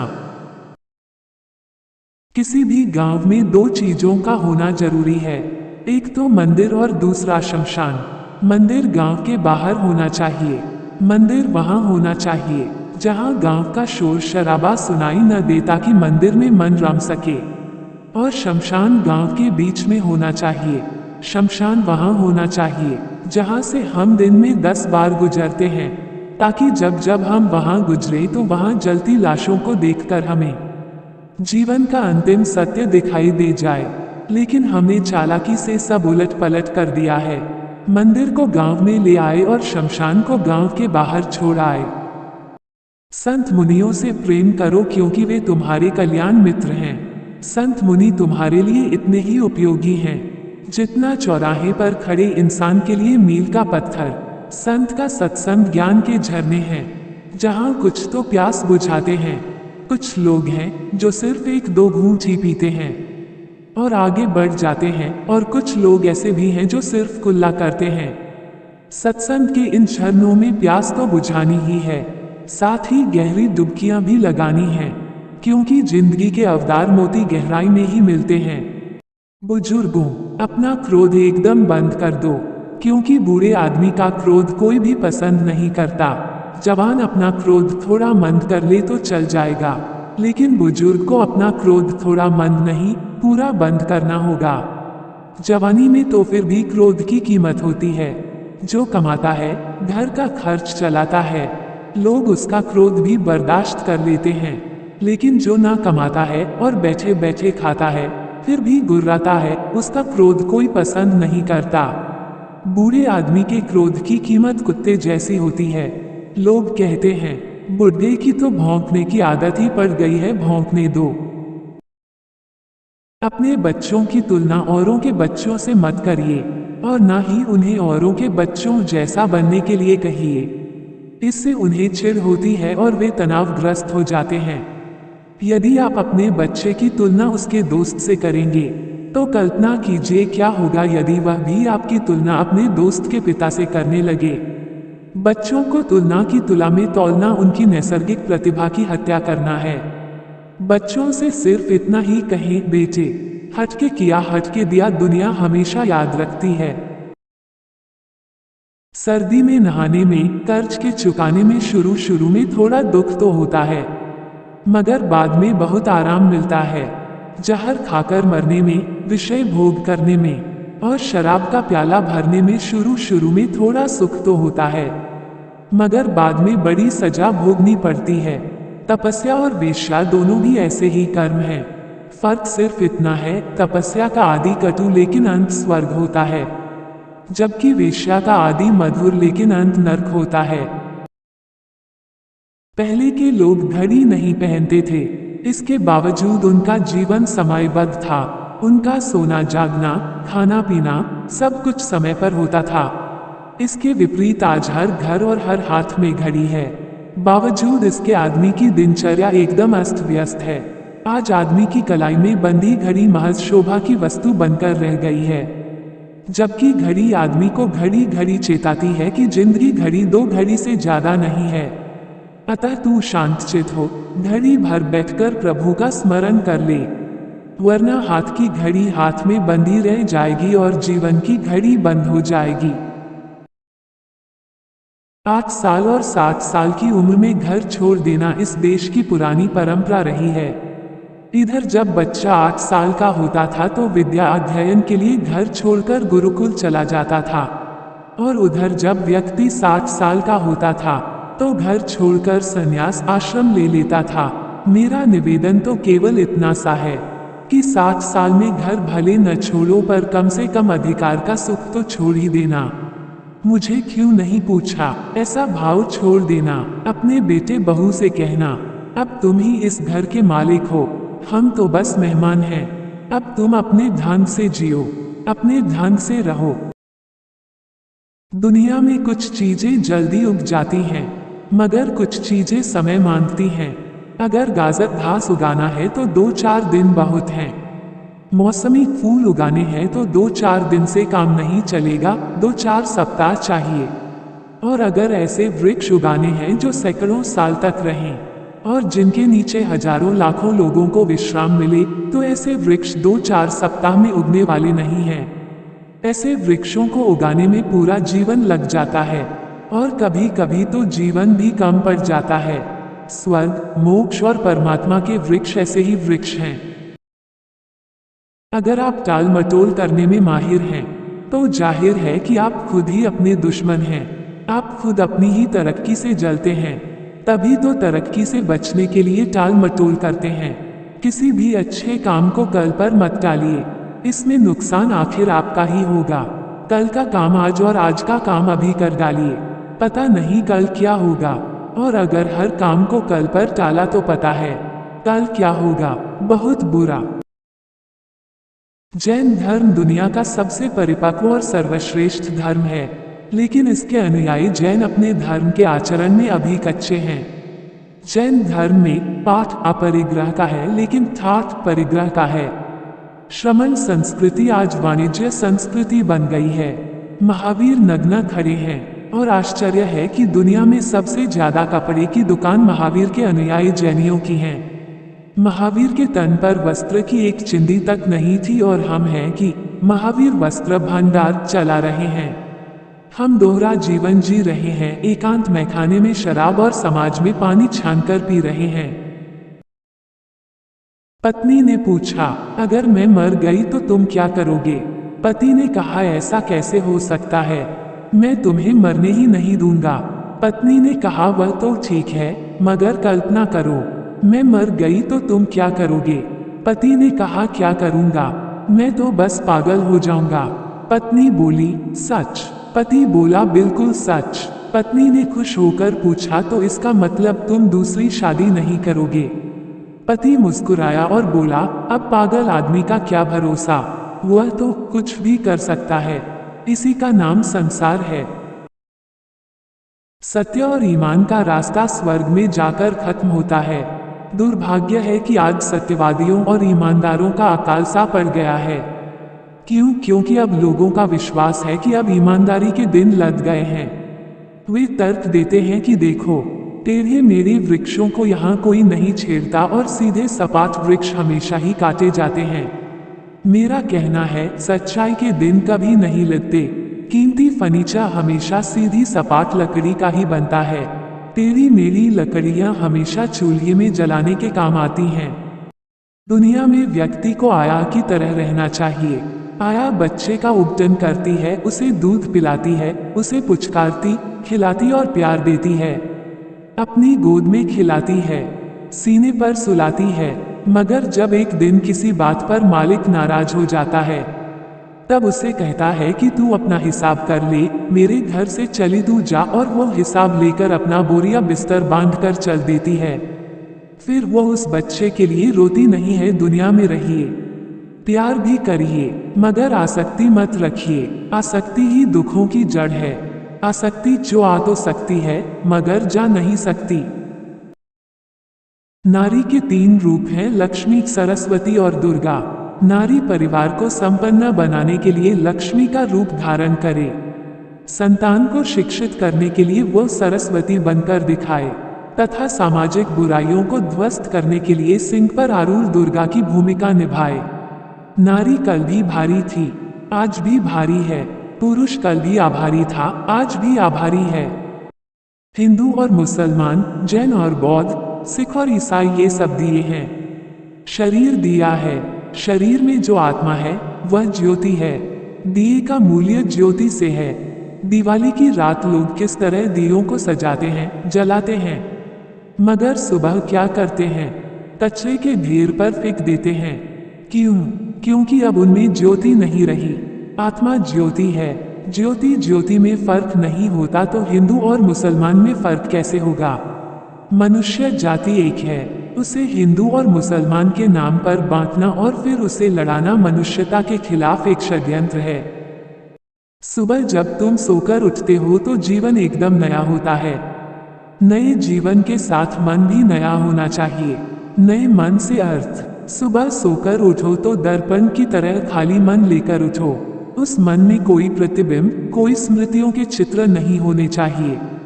कल तक जो तुम्हारा दुश्मन था, आज जब उससे मिलो तो एकदम अजनबी की तरह मिलो। मित्र से भी अजनबी की तरह मिलो, क्योंकि हो सकता है कि रात भर में मित्र दुश्मन और दुश्मन मित्र बन गया हो। मन दर्पण की तरह है, कैमरे की रील की तरह नहीं। किसी ने पूछा है, समय का मूल्य क्या है? समय बहुमूल्य है, अमूल्य है। समय तो जीवन है। समय को बर्बाद करना तिल तिल करके मरने जैसा है।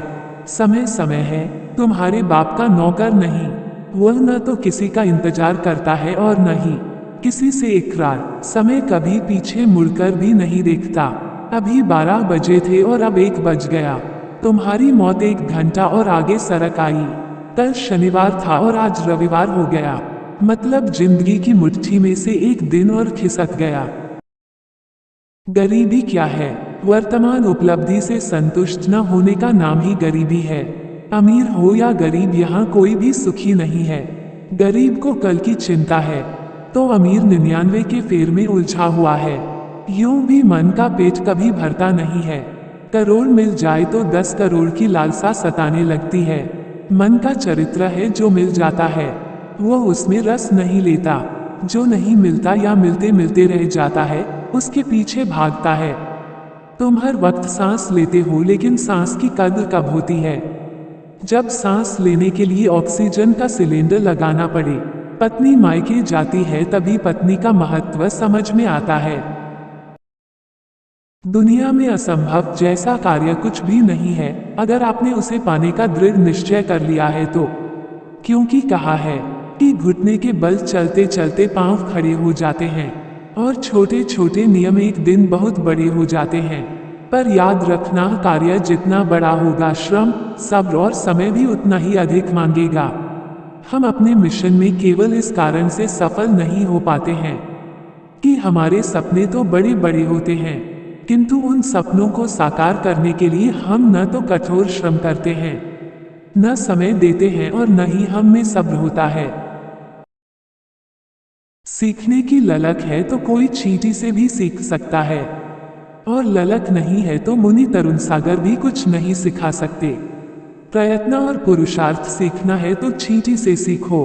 चींटी अपने से 5 गुना वजन लेकर 10 बार दीवार पर चढ़ती है, गिरती है, चढ़ती है, गिरती है, मगर हिम्मत नहीं हारती।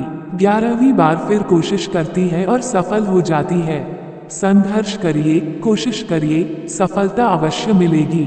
महावीर से लेकर महात्मा गांधी तक, बुद्ध से लेकर बिरला तक, क्राइस्ट से लेकर किरण बेदी तक, आदि शंकराचार्य से लेकर अब्दुल कलाम तक और तुकाराम से लेकर तरुण सागर तक सब संघर्ष करके ही अपनी मंजिल तक पहुंचे हैं। कहो वही जो सच्चा हो, करो वही जो अच्छा हो, बोलो जो मीठा हो, सुनो जो गीता हो, देखो जो सत्यम शिव सुंदर हो, दिखाओ जो दिव्य और भव्य हो, खाओ वही जो प्रभु का प्रसाद हो, पियो वही जिसमें अमृत का स्वाद हो, चाल वही चलो जिसमें सच्चरित्र हो, और कार्य वही करो जो पवित्र हो। थोड़ा पढ़ो, चिंतन ज्यादा करो, थोड़ा बोलो, सुनो ज्यादा, कम बोलो और काम का बोलो। जो नपा तुला बोलता है उसका बोल दुनिया हमेशा याद रखती है। हर रोज कम से कम 10,000 कदम पैदल जरूर चलिए, क्योंकि तीर्थों की यात्रा तो दूसरों के कंधों पर सवार होकर की जा सकती है, लेकिन जीवन की ऊंचाइयां तो अपने ही कदमों से तय करनी होती हैं। दूसरों के कंधों पर चढ़कर शमशान से आगे जाया ही नहीं जा सकता है। और हाँ, अपने घर में एक ऐसा पेड़ जरूर लगाओ जिसकी छाया और खुशबू पड़ोसी के घर जाती हो, तथा अपने घर के आंगन की दीवारी इतनी ऊंची मत उठाओ कि बाहर से गुजरता हुआ तुम्हारा अपना ही भाई दिखाई न दे। मैं सिखाने नहीं आया हूँ, सिखाने में मेरी कोई रुचि नहीं है। सिखाने का काम पंडितों और पुरोहितों, मौलवियों और पादरियों का है। मैं तो जागरण, आचरण और समाधि मरण का संदेश लेकर आया हूँ। मैं जगाने आया हूँ, क्योंकि जिंदगी एक भव्य जागरण है। जागा हुआ हर आदमी राम, कृष्ण, बुद्ध और महावीर है, और सोया हुआ हर आदमी कंस, कमठ और रावण है। जागो, चिता जल उठे, इससे पहले अपनी चेतना जगा लो। विश्वास जीवन है। वे सब मरे हुए लोग हैं जिनका अपना विश्वास मर गया है। अगर आदमी का विश्वास मर जाए तो फिर श्वास का कोई मूल्य नहीं रह जाता। वे सब मुर्दे हैं जिनका अपने पर से भरोसा उठ गया है। अगर आदमी का अपने पर से भरोसा उठ जाए तो फिर उसे दुनिया से उठने में देर नहीं लगती। मनोबल किसी नोबल प्राइज से कम नहीं है। आदमी का मनोबल टूट जाए तो फिर आदमी के टूटने में वक्त नहीं लगता। प्रार्थना थोड़ी ही देर सही मगर पूरे प्राणों से करो। प्रार्थना में यदि तुम्हारे प्राण न जुड़े तो प्रार्थना अधूरी है। मगर इसका यह मतलब कतई नहीं कि तुम माला फेरना ही बंद कर दो। माला के 107 मनकों पर भले ही मन न टिका हो, आखिरी मनके पर भी पल भर के लिए टिक गया तो समझो प्रार्थना सार्थक हो गई। बतौर उदाहरण, दिन भर में दुकान पर कोई ग्राहक नहीं आया, मगर दुकान मंगल के समय एक ग्राहक आया और 10,000 का माल ले लिया, तो समझो दुकान पर बैठना सार्थक हो गया। हम दूसरों की पीड़ा को अपनी पीड़ा समझकर जिएं। अपने दुख से दुखी होकर तो हर कोई आंसू बहा लेता है, लेकिन धर्मात्मा और ज्ञानी तो वही है जिसकी आंखें दूसरों के दुख और के पीड़ा को देखकर छल छला आती हैं। मनुष्य तो वही है जो दूसरों के दुख दर्दों को पहचानता है और उन्हें दूर भी करता है। जो दूसरों की पीड़ा को न पहचाने और दूसरों की पीड़ा को देखकर सुख का अनुभव करे वह नर नहीं, नराधम है। दो मित्र बातें कर रहे थे। एक बोला, कैसा कलयुग है, चारों ओर अंधेरा ही अंधेरा है। दो काली रातों के बीच केवल एक उजला दिन आता है। तभी दूसरे ने कहा, नहीं, ऐसी तो कोई बात नहीं है। दो उजले दिनों के बीच केवल एक ही तो अंधेरी रात आती है। परिस्थिति एक ही है, मगर दोनों के नजरिए में कितना फर्क है। आपका नजरिया क्या है? तुम भगवान के चरणों में फूल चढ़ाने जाओ तो इस चक्कर में मत पड़ना कि कौन सा फूल चढ़ाऊं, गुलाब का फूल चढ़ाऊं या चमेली का चढ़ाऊं। बस कोई भी फूल लेना और चढ़ा देना। दरअसल फूल चढ़ाते समय केवल इतना ही विचार करना कि आदमी का जीवन फूल जैसा होना चाहिए। जीवन फूल जैसे कोमल होगा तो भगवान के चरणों और गले में भी जगह मिल सकती है। इतना ही नहीं, भगवान अपने सिर पर भी स्थान दे सकते हैं, बशर्ते कि हम फूल जैसे कोमल, सुंदर और सुगंधित बने। परमात्मा परीक्षक है। ये दुनिया जिसमें तुम रहते हो एक परीक्षा भवन है। तुम्हारा जीवन उत्तर पुस्तिका है। समय केवल 3 घंटे है। प्रश्न पत्र बन चुके हैं। बालपन खत्म होते ही पहला घंटा बज चुका है। दूसरा घंटा जवानी खत्म होते ही बज चुका है। मृत्यु का तीसरा घंटा शीघ्र बजने वाला है। क्या तुम्हें फेल होने का डर नहीं है? स्वर्ग भूमि सुंदर है पर उपजाऊ नहीं, जबकि मानव भूमि की मिट्टी काली है मगर उपजाऊ है। मानव भूमि की काली मिट्टी में कोई रत्नत्रय के बीज डाल दे तो स्वर्ग मोक्ष की फसल लहलहा उठती है। देवता यद्यपि ऊंचे रहते हैं मगर उनके विचार बड़े छोटे होते हैं, इसलिए वे मरकर नीचे आते हैं। जबकि मनुष्य नीचे रहता है लेकिन उसके विचार उच्च होते हैं। यही कारण है कि वह मरकर ऊपर जाता है। अगर मनुष्य अपने काम और आचरण ऊंचा न रखें तो फिर वह मरकर नीचे से भी नीचे जाता है। मैंने एक युवक से पूछा, तुम क्या करते हो? उसने कहा, मैं पढ़ता हूँ। तुम पढ़ाई क्यों करते हो? पास होने के लिए। पास क्यों होना चाहते हो? प्रमाण पत्र पाने के लिए। प्रमाण पत्र क्यों पाना चाहते हो? नौकरी के लिए। नौकरी क्यों चाहिए? पैसा कमाने के लिए। पैसा कमाना क्यों चाहते हो? पेट भरने के लिए। पेट क्यों भरना चाहते हो? जीने के लिए। मैंने आखिरी बार पूछा, जीना क्यों चाहते हो? जवाब मिला, पता नहीं। अधिकतर लोगों की जिंदगी की हकीकत यही है। दान दिए बिना सोना नहीं और देकर कभी रोना नहीं। संपत्ति को आग में डालो तो जल जाती है। लॉकर में रखो तो उतनी की उतनी रहती है। बैंक में रखो तो ब्याज मिलता है, बढ़ जाती है। लेकिन यदि संपत्ति को धर्म कार्य में समर्पित कर दो तो अक्षय हो जाती है। न्याय और नीति से खूब कमाना और जरूरतमंद लोगों की सेवा भी करना। अगर ऐसा नहीं किया तो गले में पड़ी ये सोने की सांकल कभी भी फांसी का फंदा बन सकती है। संपत्ति के साथ यश भी कमाना है बाबा। एक मछली है, नदी में रहती है तो खुश रहती है। एक दिन नदी से बाहर आ जाती है तो तड़पती है, परेशान होती है। एक ज्योतिषी से पूछती है कि मैं परेशान क्यों हूँ? ज्योतिषी कहता है, तू पानी से दूर हो गई है, इस कारण से परेशान है। पुनः पानी में चली जाओ तो सुखी हो जाओगी। ठीक इसी तरह मनुष्य भी आज धर्म, ध्यान और परमात्मा से दूर हो गया है। इसी कारण वह परेशान हो रहा है।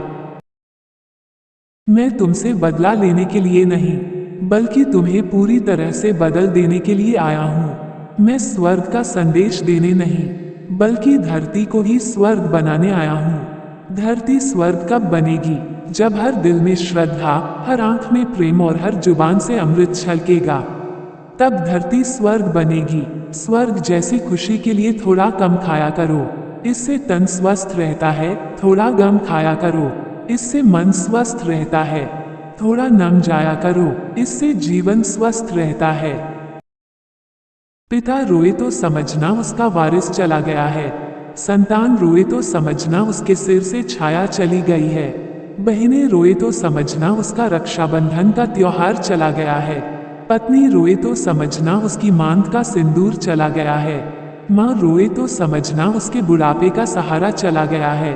पूरा गांव रोए तो समझना कोई संत दुनिया से चला गया है। और संत मुनियों की भी आंखों में आंसू आ जाएं तो समझना किसी तीर्थंकर को मोक्ष हो गया है।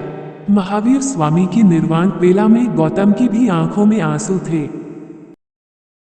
मुनि तरुण सागर के प्रवचन उनके लिए नहीं हैं जिन्हें पेट भर और बच्चे पालकर मर जाना है, बल्कि उनके लिए हैं जिन्हें कुछ करके दिखाना है, मुश्किलों के बावजूद सिद्धांतों पर टिके रहना है।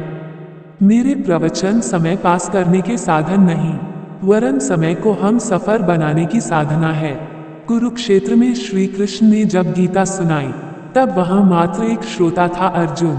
वह गीता आज तक लाखों करोड़ों श्रोता सुन रहे हैं। मेरे क्रांतिकारी विचारों के लिए एक श्रोता भी मिल गया तो बहुत है। जो हिसाबी और किताबी है वो गुरु नहीं हो सकता। गुरु तो वह है जिसे देखते ही परमात्मा की याद आ जाए। आज के तथाकथित गुरुओं का एक ही संदेश है, ममेकम शरण ब्रिज। बलिहारी तो उस गुरु की है जो गोविंद की ओर इशारा करता है, जो खुद की ओर इंगित करे। समझो वह तो अभी मैं में ही फंसा हुआ है, और जो मैं फंसा है, ऐसे गुरु की कीमत एक बकरे से ज्यादा नहीं है। सद्गुरु की आज्ञा का पालन करिए। गुरु आज्ञा पालने के लिए आप 2 मिनट का भी विलंब करते हैं तो आप गुरु की नहीं, अपने मन की मानते हैं। केवल पैसा ही मत कमाओ, साथ में कुछ पुण्य भी कमाओ ताकि मृत्यु के बाद भी जिंदा रह सको। मृत्यु के बाद जिंदा रहना आसान नहीं है, इसके लिए जीते जी कुछ ऐसे सत्कर्म करने पड़ते हैं जो इतिहास में अमिट छाप छोड़ते हैं। सत्कर्म करने से ही मोक्ष मिलता है। मोक्ष और कुछ नहीं, बस मृत्यु के बाद भी जीते रहना ही मोक्ष है। दरअसल मौत की मौत हो जाना ही मोक्ष है। ऋषभदेव और महावीर अब हमारे बीच कहाँ हैं? फिर भी वे जिंदा हैं। उनका नाम, यश और जय कीर्ति जिंदा है। उनकी बंदगी जिंदा है और बंदगी ही तो जिंदगी है। चिंता जहर है। चिता तो सिर्फ तन को जलाती है, चिंता तन मन दोनों को जलाती है। चिंता मत पालिए, चिंतन कीजिए, समस्या का समाधान जरूर मिलेगा। कुछ दोस्त जरूर बनाइए और अपने मन की सारी बातें उनसे कह डालिए। नहीं तो गुरु को, ईश्वर को अपना सब कुछ मानकर सब कुछ कहते रहिए। आंगन में लगे पेड़ पौधों के सामने भी चिंताओं को उगला जा सकता है। जिस व्यक्ति की ओर से चिंता है उसे कह डालिए, जिससे चिंता की जड़ ही कट जाए। जिंदगी में लंबाई का नहीं गहराई का महत्व है। कितने साल जिए यह महत्वपूर्ण नहीं है, बल्कि किस भाव दशा और सुकून को लेकर जिए यह महत्वपूर्ण है। महावीर स्वामी, संत ज्ञानेश्वर, भगत सिंह, शंकराचार्य और स्वामी विवेकानंद का जीवन बहुत ही छोटा था, लेकिन उन्होंने उसमें भी वह कर दिखाया जो लोग 100 साल में नहीं कर पाते। किसी ने सच ही कहा है, किसी की 4 दिन की जिंदगी 100 काम करती है, किसी से 100 बरस की जिंदगी में कुछ नहीं होता। महावीर स्वामी से गौतम ने पूछा, हम सब कौन हैं और संसार से हमारा क्या संबंध है, यह याद रखने जैसा क्या है। महावीर ने कहा, गौतम, हम सब यात्री हैं, हमारा संबंध नदी नाव संयोग जैसा है। देर सबेर तो विदा होना ही है, मिलन के क्षण में भी विदाई न भूलो। किसी से हाथ मिलाओ तो यह मत भूलो कि कल हमें अलविदा कहना है। फूल खिले तो खिले, फूल में मुरझाए फूल को देख लेना। जीवन मिले तो मिले, जीवन में मिली मौत को मत भूल जाना। मानव के पास जो आंसू हैं वे दुर्लभ हैं। आंसुओं के 3 प्रकार हैं। 1 वेदना के आंसू, 2 विरह के आंसू, 3 वंदना के आंसू। जब कोई पाप करने के बाद आंसू निकल आए तो ये वेदना के आंसू होते हैं। अपने किसी प्रिय के खो जाने पर उसकी याद में आंसू निकल आए तो वे विरह के आंसू होते हैं। और प्रभु को पुकारते पुकारते भक्ति में आंसू निकल आए तो वे वंदना के आंसू होते हैं। चंदना के आंसू ऐसे ही वंदना के आंसू थे। दामाद घर आता है तो हम उसकी पसंद नापसंद का कितना ख्याल रखते हैं। भगवान भी दामोदर हैं, हमें दामोदर की भी पसंद नापसंद का ख्याल रखना है। दामोदर को प्रेम भरी आंखें, श्रद्धा से झुका सिर, सहयोग करते हाथ, सतपथ पर चलते पैर, मीठी जुबान और सुमिरन करता हुआ मन पसंद है। घृणा से भरी आंखें, झूठी गवाही देती जिह्वा, अहंकार से तना सिर, दूसरे का अधिकार छीनते हाथ उसे कतई पसंद नहीं है। दामाद अगर नाराज हो जाए तो 500 की जगह 1000 रुपए का टीका कर देना, खुश हो जाएगा। लेकिन भगवान नाराज हुए तो कोई रिश्वत घूस काम नहीं आएगी। ईर्ष्या करना है तो ईश्वर से करो, पड़ोसी से ईर्ष्या क्या करना। लोग पड़ोसी से ईर्ष्या करते हैं। मेरा 1 मंजिला मकान है, पड़ोसी का 3 मंजिला। मेरे घर 1 गाड़ी है, पड़ोसी की 2-2 गाड़ियां हैं। पर सोचो इस ईर्ष्या से क्या होगा। ज्यादा से ज्यादा तुम्हारा भी 3 मंजिला मकान हो जाएगा, तुम्हारे घर भी 2 गाड़ियां हो जाएंगी। पर इससे क्या होगा। अरे ईर्ष्या करनी है तो पड़ोसी से नहीं बल्कि टाटा बिरला से करो, ताकि जब तुम ऊंचे उठो तो तुम्हें दुनिया देखे। ईर्ष्या करनी है तो तरुण सागर से नहीं बल्कि राम, कृष्ण, बुद्ध और महावीर से करो, ताकि जब तुम दुनिया में न रहो तब भी लोग तुम्हारी पूजा करें। मनुष्य एक सीढ़ी है, जिस सीढ़ी से नीचे उतरा जाता है उसी से ऊपर भी चढ़ा जा सकता है। चढ़ने और उतरने की सीढ़ी एक ही होती है। मनुष्य देह भी एक सीढ़ी है। इसी सीढ़ी से ऊपर चढ़कर तुम प्रभु हो सकते हो और नीचे उतरकर पशु बन सकते हो। जीवन को तुम तीर्थ भी बना सकते हो और तमाशा भी। प्रभु बनना है या पशु, तीर्थ बनाना है या तमाशा, निर्णय तुम्हारे अपने हाथ में है। अमीर वह नहीं जिसके पास अथाह संपत्ति है, बल्कि वह है जिसके पास अपने माँ बाप की सेवा करने के लिए समय है। अमीर वह नहीं जो रोज हजारों लाखों में खेलता है, बल्कि वह है जो बच्चों में बच्चों जैसा होकर खेलता है। अमीर वह नहीं जो आलीशान बंगले में डनलप के गेंदों पर सोता है, बल्कि वह है जिसे रात सोने के लिए नींद की गोली और सुबह जागने के लिए घड़ी के अलार्म की जरूरत नहीं पड़ती है। जो संतुष्ट है वह अमीर है। जिसकी पत्नी सुशील और बच्चे आज्ञाकारी हैं वह अमीर है। जो सेहतमंद है, जो अक्लमंद है वह अमीर है। मंदिर तुम्हारा ही प्रतिरूप है। पद्मासन में तुम्हारी मुद्रा मंदिर की ही प्रतिकृति है। जैसे आलथी पालथी के जैसा चबूतरा, घर जैसा चबूतरे पर मंदिर का गोल कमरा, सिर के जैसा गुंबद, जूड़े जैसा कलश, कान और आंख जैसी खिड़कियां, मुख जैसा दरवाजा, आत्मा जैसी मूर्ति और मन जैसा पुजारी। तुम्हारी देह मंदिर में विदेही परमात्मा बैठा है। उस परमात्मा को पहचानना ही इस देह मंदिर की प्राण प्रतिष्ठा है। ये जानकर शायद कुछ लोगों को थोड़ा अचरज हो, लेकिन ये हकीकत है कि मैं भगवान से ज्यादा भरोसा इंसान पर करता हूँ।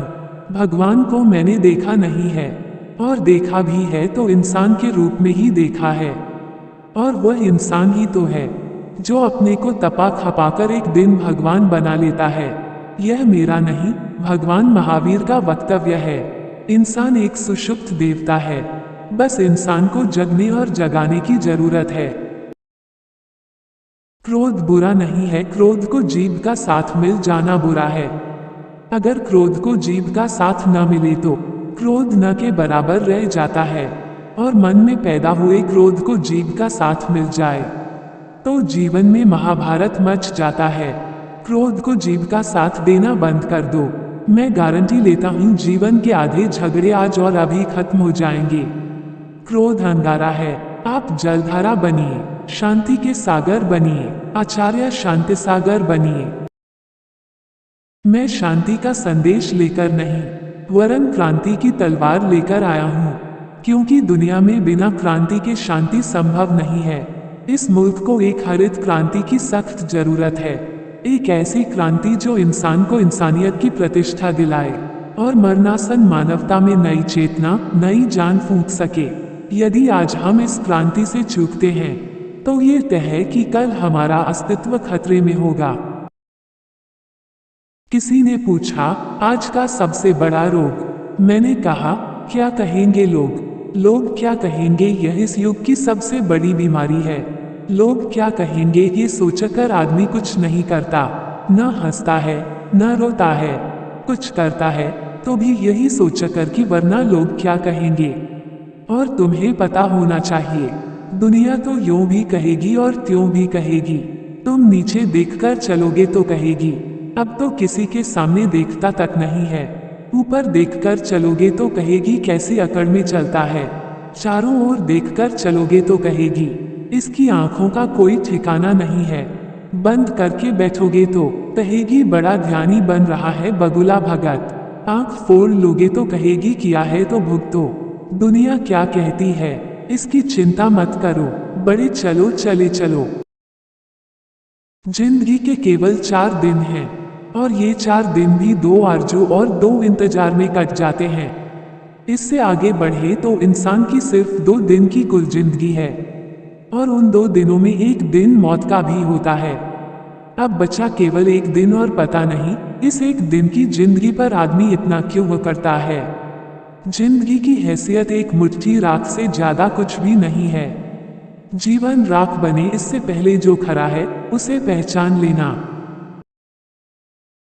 आप अमीर हैं, आपके घर नौकर चाकर हैं, तब भी आप अपना काम खुद करें। हर रोज एक कमरे में ही सही झाड़ू खुद लगाएं। अपनी जूठी थाली खुद धोएं। झाड़ू लगाने, थाली धोने में शर्म क्या सी। मैं पूछता हूँ कि सुबह सुबह जब हम निवृत्ति के लिए जाते हैं तो हमारी बैठक कौन धोता है? जब हम हमारी बैठक स्वयं धोते हैं तो अपने घर की झाड़ू क्यों नहीं लगा सकते? अपनी जूठी थाली क्यों नहीं धो सकते? बूढ़े माँ बाप की सेवा क्यों नहीं कर सकते? संत का आना ही बसंत का आना है। बसंत आता है तो प्रकृति मुस्कुराती है, संत आता है तो संस्कृति मुस्कुराती है। संत सोते मनुष्य को जगा देता है, जगे हुए को पैरों पर खड़ा कर देता है, और खड़े हुए की नसों में खून दौड़ा देता है। सूखे को हरा करना बसंत का काम है, मुर्दे को खड़ा करना संत का काम है। फागुन आता है फूलों का त्योहार लिए, सावन आता है मेघों का मल्हार लिए, संत आता है खुशियों का उपहार लिए। कोई गैर नहीं ये धर्म का मंत्र है, कोई और नहीं ये प्रेम का मंत्र है, कोई बैर नहीं ये संत का मंत्र है। दूसरों की भलाई करना अच्छा है, लेकिन अपनी बुराई ढूंढना और भी अच्छा है। सत्य बोलना अच्छा है, लेकिन दूसरों के प्राणों की रक्षा के लिए झूठ बोलना और भी अच्छा है। चरित्र निखरे तो अच्छा है, लेकिन हर जगह प्यार बिखरे तो और भी अच्छा है। कर्ज चुकाना अच्छा है, लेकिन फर्ज निभाना और भी अच्छा है। बुराई का नियंत्रण अच्छा है, लेकिन अच्छाई का आमंत्रण और भी अच्छा है। तीर्थंकरों और अवतारों को मानना अच्छा है, लेकिन तीर्थंकरों और अवतारों की मानना और भी अच्छा है। मुल्ला नसरुद्दीन घर पहुंचा तो बीवी ने कहा, दुनिया में कैसे कैसे बेईमान लोग हैं, दिल करता है सबको फांसी पर लटकाऊं। मुल्ला बोला, आखिर बात क्या है? बीबी ने कहा, सुबह सुबह दूध वाला आया था, एक खोटा रुपया पकड़ा गया। मुल्ला ने कहा, अच्छा लाओ जरा मैं भी तो देखूं। बीवी बोली, लेकिन मैंने तो वह सब्जी वाले को दे दिया, रुपया ही खोटा नहीं है, हमारा मन भी तो खोटा है, हम भी तो खोटे हैं। बचपन में बच्चों जैसे खेलो कूदो और बेफिक्री से जियो, मगर जब बच्चों के बाप बन जाओ तो बच्चों के सब खेल छोड़ दो, और जब बूढ़े हो जाओ तो जवानी के खेल और हंसी मजाक जवानों के लिए छोड़ दो। जवानी की रंग रलियां बूढ़े आदमी को शोभा नहीं देती। इस सत्य को कभी मत भूलो कि नदी फिर अपने निकास की तरफ नहीं लौटती। बचपन ही अपना न रहा तो जवानी कितने दिन टिकने वाली है। आखिर बुढ़ापा और मौत तो आने ही वाली है। आदमी की जिंदगी खाने पीने में जा रही है। सुबह उठते ही पहला प्रश्न होता है, चाय बन गई क्या? रात 2 बजे तक खाता रहा, पीता रहा, खाते पीते सो गया। सुबह उठा तो उठते ही बोला, चाय बन गई क्या? मैं पूछता हूँ, यह आदमी है या भूखमरा? याद रखिए, भोजन जरूरी है, मगर भोजन से पहले भजन जरूरी है। भजन आत्मा की खुराक है। हमें जीने के लिए खाना है, खाने के लिए नहीं जीना है। जीवन को उत्सव कैसे बनाएं? अगर यह सीखना है तो गीता के पास जाओ। और मृत्यु को महोत्सव कैसे बनाएं? अगर यह सीखना है तो महावीर के पास जाओ। महावीर कहते हैं, मृत्यु मातम नहीं महोत्सव है। मृत्यु को महोत्सव बनाने के लिए जीवन में पुण्य और धर्म का संचय करते चलो। जीवन में पुण्य नहीं होगा तो मौत बिगड़ जाएगी, और धर्म नहीं होगा तो परलोक बिगड़ जाएगा। धर्म जीवन को संवारता है, पुण्य मौत को संवारता है। मुंह खोलकर तो दुनिया हंसती है, मैं चाहता हूं तुम दिल खोलकर हंसो, क्योंकि जो दिल खोलकर हंसता है उसे दिल का दौरा नहीं पड़ता। हंसना यही भक्ति है, हंसाना यही मुक्ति है, मुस्कुराना यही जप है, खिलखिलाना यही तप है। जब तुम रोते हो तो एकदम कच्चे लगते हो, मुस्कुराते हो तो एकदम बच्चे लगते हो, हंसते हो तो एकदम अच्छे लगते हो, मगर जब तुम किसी रोते को हंसाते हो तो एकदम सच्चे लगते हो। महावीर से गौतम ने पूछा, भांति दान देना ठीक है या संग्रह करना? महावीर ने अपनी एक हाथ की मुट्ठी बंद की और गौतम से पूछा, यदि ये हाथ सदा ऐसा ही रहे तो क्या होगा? गौतम ने कहा, हाथ अकड़कर निकम्मा हो जाएगा। फिर महावीर ने मुट्ठी को खोलकर पूछा, और यदि हथेली को हमेशा यूं रखा जाए तो क्या होगा? तब भी हाथ अकड़कर बेकार हो जाएगा। महावीर बोले, गौतम, जिंदगी में मुट्ठी बांधना भी जरूरी है और खोलना भी। अर्जन के साथ विसर्जन जरूरी है। खाया हुआ तो बेकार हो जाएगा, लेकिन दिया हुआ बेकार नहीं जाएगा। संत मुनि शहर में आते हैं तो कुछ लोगों को तकलीफ होती है, क्योंकि उन्हें लगता है कि अब हमारी दुकान फ्लॉप हो जाएगी। याद रखना, ऊंट पहाड़ के नीचे जाने से डरता है और झूठ संत के पास आने से डरता है। अगर तुमने मुनियों और गुरुओं से अपने को दूर रखा तो तुम्हारे पास बचेगा क्या? मुनियों से प्रेरणा लो, वे तुम्हारे आदर्श हैं। किसी मुनि में कोई दोष कमी दिख जाए तो उसकी निंदा मत करना, बल्कि उस कमी को तुरंत कॉपी में नोट कर लेना और संकल्प करना कि अगर मैं कभी मुनि बनूंगा तो यही गलती नहीं करूंगा।